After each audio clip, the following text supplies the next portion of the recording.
Welcome again students. आज हमारा नया टॉपिक है मोल रिलेशनशिप।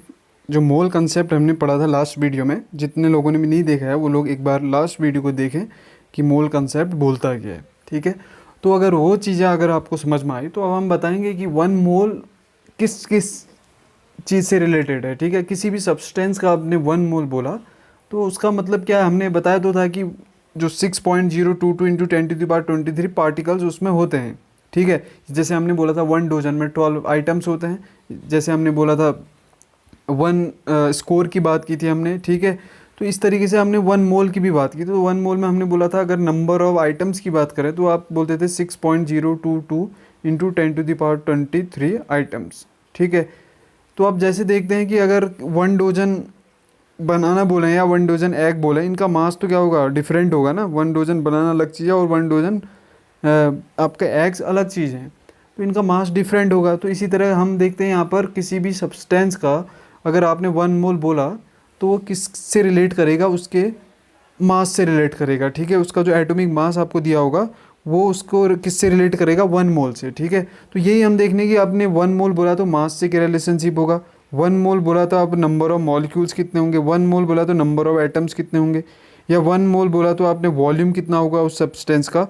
यही हमने आज देखना है। ठीक है, तो सबसे पहले हम देखते हैं इन टर्म्स ऑफ मास। ठीक है, यहाँ पर आप देख रहे हैं इन टर्म्स ऑफ मास नीचे को। ठीक है, तो अगर आप वन मोल बोलें किसी भी सब्सटेंस का तो वो किसके इक्वल होगा, 1 gram atom of element. 1 gram atom of element. तो 1 ग्राम एटम क्या होता है, 1 ग्राम एटम, जैसे अगर आप देखें 1 मोल ऑफ कार्बन बोले तो 1 mole of carbon equal two means 12 ग्राम, क्योंकि 12 क्या है उसका एटॉमिक मास है या ग्राम एटॉमिक मास है। ठीक है, ग्राम एटॉमिक मास और एटॉमिक मास में डिफरेंस आपको पता है। तो जो ग्राम एटॉमिक मास होगा वो 1 मोल के इक्वल होगा। ठीक है, तो अगर आप 1 मोल कार्बन बोलें तो उसमें कितना ग्राम होगा, 12 ग्राम होगा। ठीक है, अगर सोडियम बोले तो उसमें कितना ग्राम होगा, 1 मोल में 23 ग्राम होगा। तो नंबर ऑफ एटम्स कितने होंगे, वही 6.022 10⁻23 अवोगाद्रो नंबर के इक्वल। अगर आप मॉलिक्यूल्स की बात करते हैं, अब किसी भी सब्सटेंस का 1 मोल बोला है तो पार्टिकल्स तो उतने ही रहेंगे या नंबर ऑफ एटम्स तो अवोगाद्रो नंबर के इक्वल लगेंगे। अगर 1 ग्राम मॉलिक्यूल से अगर आप देख रहे हैं नंबर ऑफ मॉलिक्यूल्स कितने होंगे, ठीक है, तो वो मॉलिकुलर मास जो होगा 1 मोल मॉलिकुलर मास के इक्वल होगा। ठीक है, तो 18 ग्राम जैसे H2 है तो अगर 1 मोल H2 बोला तो 18 ग्राम H2, या 1 मोल CO2 बोला है तो 44 ग्राम CO2।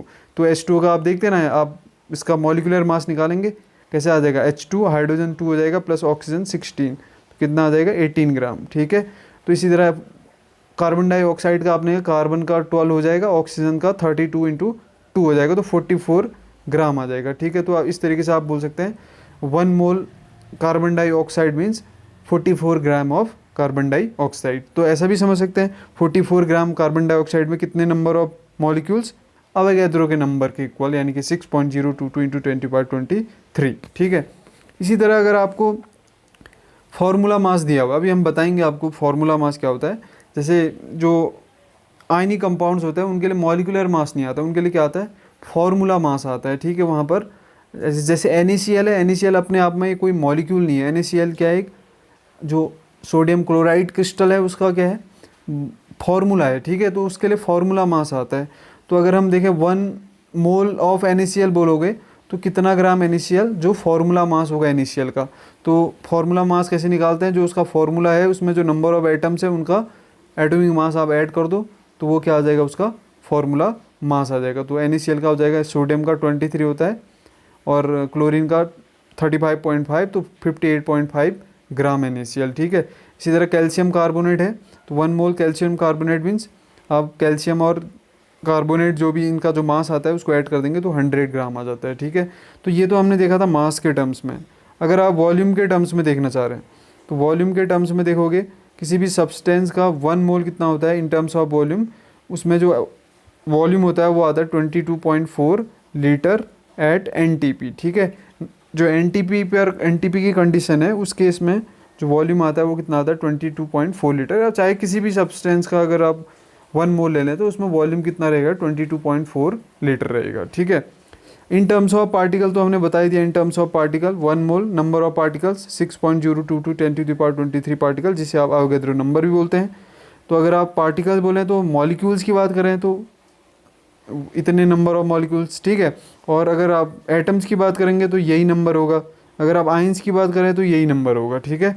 तो 1 मोल ऑफ ऑक्सीजन एटम की अगर आप बात करते हैं, अगर 1 मोल ऑक्सीजन एटम्स की बात करते हैं तो 6.022 10⁻23 atoms. 1 mole of oxygen molecule की बात करेंगे तो 6.022 10⁻23 मॉलिक्यूल्स, ठीक है।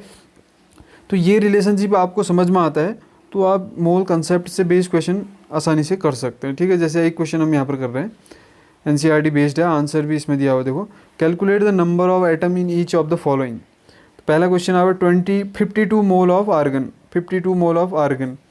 तो आपको आर्गन दिया हुआ है, आर्गन का 52 मोल है। सबसे पहले आपको बताने 1 मोल ऑफ आर्गन में कितना एटम होगा, तो हमने बोला 1 मोल किसी भी सब्सटेंस का कितना होता है 6.022 10⁻23 एटम। तो 52 मोल में निकालना है तो इंटू 52 कर लो, तो ये आ जाएगा आंसर 3.13 इंटू 10⁻25 एटम्स हो जाएगा, ठीक है। अब देखो 52 म्यू या AMU ऑफ हीलियम। अब देखो ये आपको दे रखा है एटॉमिक मास यूनिट के टर्म्स में। तो अगर आप देखते हैं हीलियम जो है, हीलियम का जो एटॉमिक मास होता है वो कितना होता है 4 म्यू।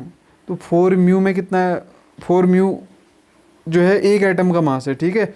4 ग्राम होता तो कितने का इक्वल हो जाता, वो हो जाता 6.022 10⁻23 एटम्स का हो जाता। लेकिन अगर 4 म्यू बोला है तो 4 म्यू में एक ही एटम होगा, क्योंकि ये एटॉमिक मास है।